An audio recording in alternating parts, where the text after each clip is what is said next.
Hello guys, welcome back to my channel.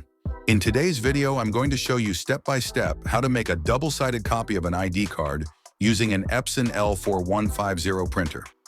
Before we start, I invite you to subscribe to the channel, turn on the notification bell, and if you'd like to support this content, you can also become a channel member. Now let's get started.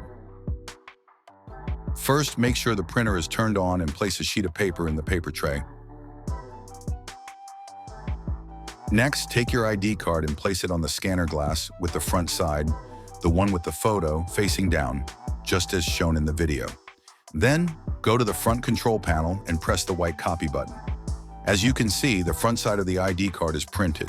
Now take the printed sheet exactly as it came out and place it back into the paper tray without flipping it.